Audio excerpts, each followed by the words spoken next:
સલાબતપુરા વિસ્તારમાં પોલીસે ખંડણીખોરીના આરોપમાં નૂર શેખ અને સાદિલ અલીની ધરપકડ કરી છે। આરોપીઓએ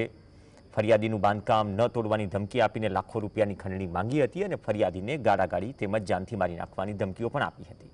પોલીસે આ મામલે રંગે હાથ ઝડપી લીધા અને આગળની કાર્યવાહી કરી છે।